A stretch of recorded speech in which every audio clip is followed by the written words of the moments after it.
Assalamualaikum warahmatullahi wabarakatuh.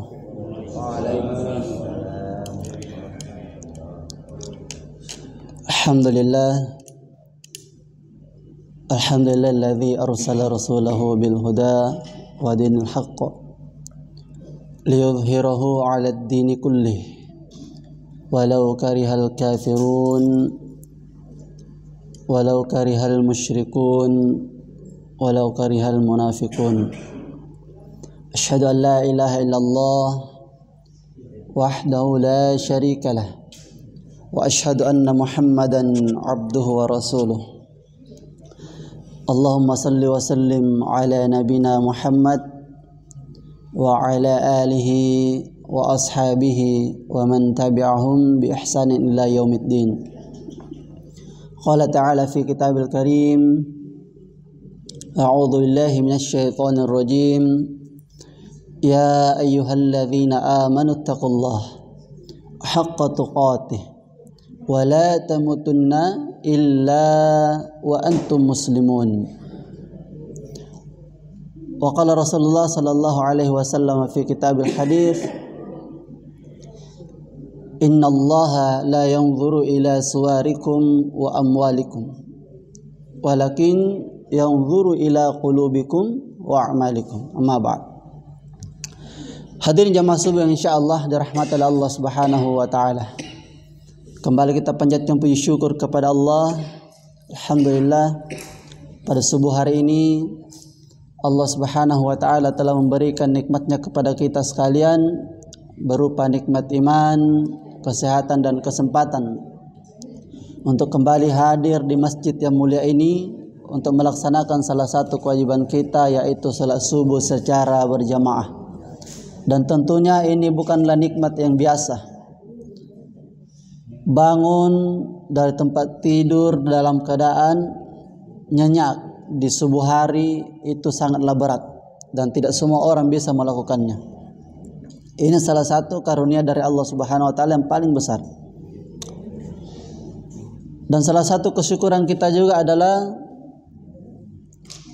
Allah menggerakkan hati kita untuk kembali duduk di majelis ilmu, yang dimana kita ketahui bersama bahwa duduk dalam majelis ilmu itu akan mendapatkan banyak manfaat. Dan sering saya ulang-ulang ini. Saya sengaja ulang-ulang supaya kita lebih semangat lagi duduk dalam majelis ilmu atau meluangkan waktu kita. Kalaupun tidak ada yang urgen di rumah kita, sebaiknya kita duduk sejenak untuk menyimak siapa saja yang menyampaikan ilmu. Bisa saja kita mendapatkan hal-hal yang baru atau ada ilmu yang bisa menguatkan pengetahuan kita. Ya. Dan kita bersalawat kepada baginda Rasulullah sallallahu alaihi wasallam.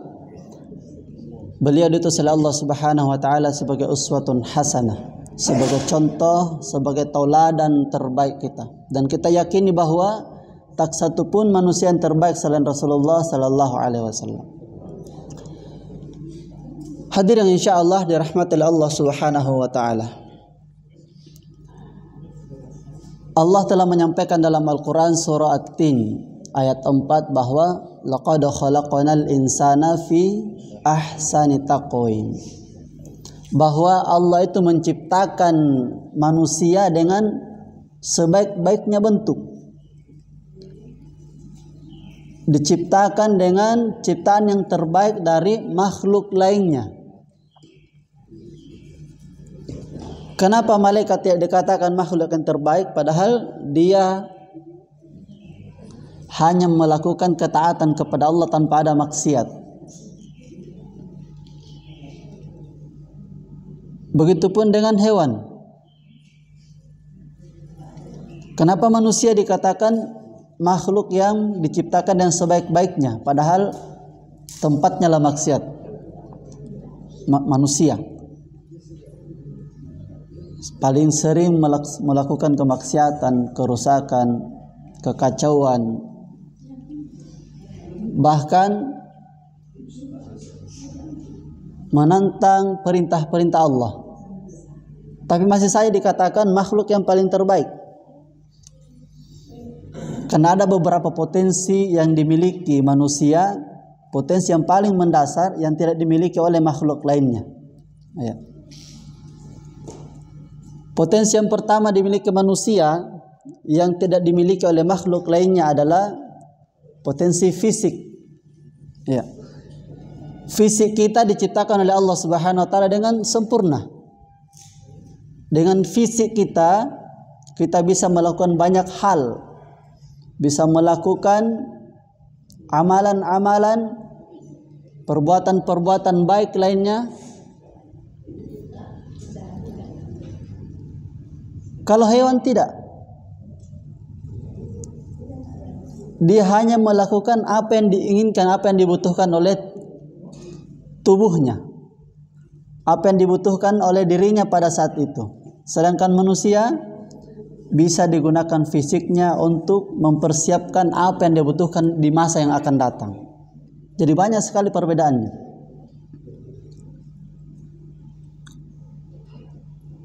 Dan di balik itu juga, sebagai bentuk rasa syukur kita kepada Allah Subhanahu wa taala telah diberikan fisik yang sempurna dari makhluk lainnya. Tentunya kita diberikan kewajiban untuk menjaga fisik tersebut, memelihara fisik kita. Bukan berarti mengubah, yang dimana terjadi pada zaman ini. Banyak sekali orang-orang di antara kita, di sekeliling kita yang telah mengubah ciptaan Allah pada dirinya, yang dimana dia beranggapan bahwa itu adalah merawat. Rasulullah Sallallahu Alaihi Wasallam, kita ketahui bersama bahwa bagaimana cara merawat diri Rasulullah bukan dengan cara mengubah fisik, bentuk fisik. Salah satunya adalah dengan yang mungkin kita sering lakukan di sini, dengan cara olahraga. Dan salah satu olahraga Rasul yang paling terbaik adalah memperbanyak salat sunnah. Bagaimana fisiknya Rasulullah? Dalam riwayat dikatakan bahwa pada umur 50-an itu Rasulullah melakukan peperangan. Dan kita tahu bersama juga bahwa ketika Rasulullah berperang, itu beliau memakai baju perang yang beratnya berapa kilo? Berat sekali. Dan berjalan sejauh berpuluhan kilo. Beliau masih mampu berjalan. Dan di umur 60-an, fisiknya Rasulullah masih saja bugar, masih saja bagus. Dan tentu fisik yang bagus, fisik yang sehat, itu akan mampu melakukan banyak hal, banyak kebaikan, banyak amalan-amalan sunnah Rasulullah SAW yang bisa kita laksanakan. Bisa membantu orang lain dengan fisik sehat kita. Beda dengan fisik yang kurang sehat. Kadang kita ingin melakukan sesuatu kebaikan, akan tetapi fisik kita tidak mampu. Misalnya ingin membantu orang lain mengangkat barangnya, tapi karena kita mempunyai fisik yang terbatas sehingga kita tidak mampu membantunya. Maka di sini kita mempunyai kewajiban untuk merawat fisik, merawat dengan cara yang baik. Bukan berarti untuk mengubah ciptaan Allah yang ada dalam diri kita. Dan disampaikan oleh Rasulullah SAW bahwa mukmin yang kuat itu lebih baik daripada mukmin yang lemah, dan mukmin yang kuat dicintai oleh Allah Subhanahu wa taala. Tapi berarti bukan orang yang lemah ini adalah orang yang buruk. Ya, jangan juga kita berpikiran bahwa hanya orang yang kuat saja yang dicintai oleh Allah Subhanahu wa taala. Tergantung bagaimana amalan-amalan yang dia lakukan. Makanya saya ketika membawakan ceramah selalu saya tekankan di pembukaan, di muqaddimah, tentang hadis Rasulullah yang saya bacakan tadi. Innallaha la yanzuru ila suwarikum wa amwalikum. Allah tidak melihat, menilai fisik kita sebagaimana sempurnanya fisik kita. Dan Allah tidak menilai bagaimana harta kita, kekayaan kita. Ini saya selalu sampaikan ini. Ini juga sebagai bentuk pendekatan pada diri saya, bahwa apapun yang kita lakukan, Allah itu pertama kali melihat dari sisi hati kita. Walakin yanzuru ila qulubikum wa a'malikum. Allah pertama kali menilai hati kita. Ya. Allah pertama kali menilai hati kita. Sebaik apapun fisik kita, sekuat apapun fisik kita, kalau perbuatannya jelek, maka fisik ini akan ikut jelek. Makanya disambung oleh Rasulullah bahwa wa'amalikum, dan Allah menilai amalan kita, perbuatan kita. Sebaik apapun ceramahnya seorang ustadz, kalau niatnya jelek, tetap jelek di mata Allah. Mungkin perbuatannya bagus kita lihat. Makanya diurutkan oleh Rasulullah, hatinya dulu. Jadi bagaimanapun fisik kita, sebugar apapun, berotot bagaimanapun, kalau perbuatannya jelek, maka itu tidak ada gunanya di sisi Allah Subhanahu wa taala. Maka di hadis tadi dikatakan pada keduanya ada kebaikan. Maksudnya pada orang yang bagus fisiknya, yang sehat fisiknya ada kebaikan, dan pada orang yang lemah juga ada kebaikan.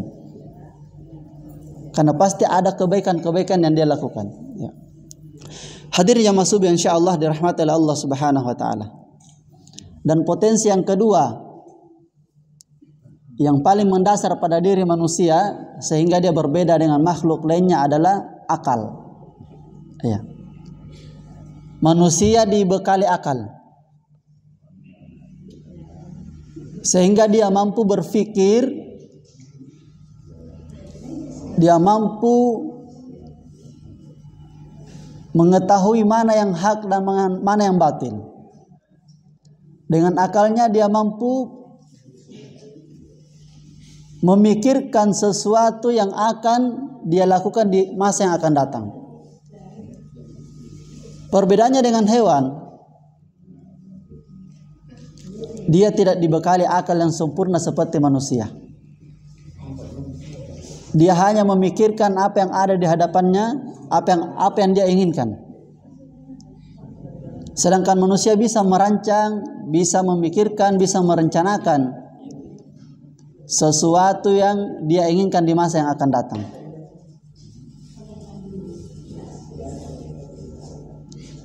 Dan yang ketiga,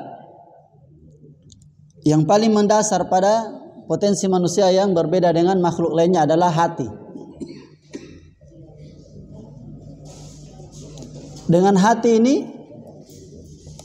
manusia dibekali oleh Allah Subhanahu wa taala berupa iman. Ya. Makanya ada pembahasan saya yang berapa tahun lalu saya sempat bahas tentang jenis-jenis hati. Ya. Ada 3 jenis hati.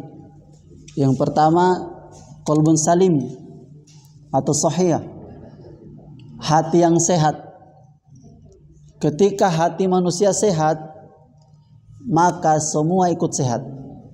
Perbuatannya, pikirannya, ya, perkataannya, ibadahnya juga bagus. Yang kedua adalah qalbun marid, hati yang sakit. Ketika manusia memiliki hati yang sakit, maka semua ikut sakit. Pikirannya, hatinya, perbuatannya, ibadahnya juga bermalas-malasan. Jadi pengaruh hati luar biasa. Dan jenis hati yang ketiga adalah qalbun mayyit, hati yang mati. Ini berbeda lagi dengan kedua jenis hati yang tadi, yang sehat sama yang sakit. Ini hati yang mati. Hati yang mati ini adalah hati yang sukar mengingat kepada Allah Subhanahu wa taala. Susah mengingat kepada Allah Subhanahu wa taala. Susah beribadah kepada Allah. Sulit melaksanakan perintah-perintah Allah, dan justru kebalikannya mudah melaksanakan larangan-larangan Allah Subhanahu wa taala. Bahkan dikatakan oleh Rasulullah sallallahu alaihi wasallam, "Matsalul ladzi yadhkuru rabba wal ladzi la yadhkuru rabbah." Perumpamaan manusia yang senantiasa mengingat kepada Allah dan manusia yang tidak mengingat kepada Allah, matsalul hayy wal mayyit, seperti orang mati dan orang hidup. Jadi bedanya orang yang senantiasa mengingat kepada Allah dan orang yang tidak pernah mengingat kepada Allah, seperti orang hidup dan mati. Jadi orang ini diperumpamakan orang yang senantiasa beribadah kepada Allah, berzikir kepada Allah kapanpun dan dimanapun berada, maka dia dikategorikan seperti orang yang hidup, jasadnya hidup. Sedangkan orang yang tidak mengingat kepada Allah diperumpamakan seperti orang yang mati. Orang yang mati tidak bisa lagi bermanfaat bagi agama Allah. Seperti itu perumpamaan orang yang tidak pernah mengingat kepada Allah Subhanahu wa taala. Maka dari itu hadirin sekalian, sebagai hamba yang beriman kepada Allah Subhanahu wa taala, kiranya sangat penting untuk menjaga 3 potensi tadi, yang dimana potensi ini bisa membedakan kita dengan makhluk lainnya. Dan apabila tidak mampu menjaga potensi tersebut, juga bisa menjadikan kita lebih buruk daripada makhluk ciptaan Allah lainnya, lebih buruk daripada binatang-binatang, hewan-hewan. Apabila tidak mampu menjaga potensi-potensi yang diberikan oleh Allah Subhanahu wa taala, tidak mampu menjaga akal kita.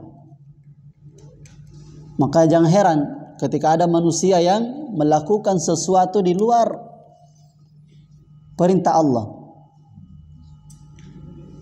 lebih buruk daripada perbuatan-perbuatan orang yang tidak berakal. Banyak sekali yang perbuatannya tidak memikirkan dampak yang dikena kepada masyarakat lainnya. Dalam kehidupan kita sekarang banyak sekali seperti itu. Dia tidak gunakan akalnya dengan baik, tidak gunakan hatinya dengan baik. Maka wajar saja ketika Allah mengatakan manusia ini bisa lebih buruk daripada binatang ketika akal itu tidak digunakan sebaik-baiknya. Kita berada di era yang paling membahayakan dan pengaruhnya sangat tinggi.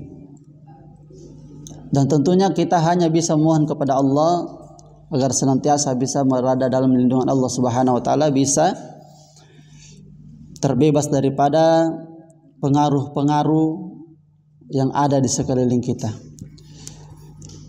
Mungkin ini saja yang dapat saya sampaikan sebagai pengantar diskusi kita pada subuh hari ini.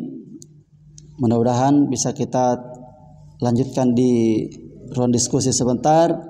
Apabila ada kekurangan kita sempurnakan di ruang diskusi. Demikian, assalamualaikum warahmatullahi wabarakatuh.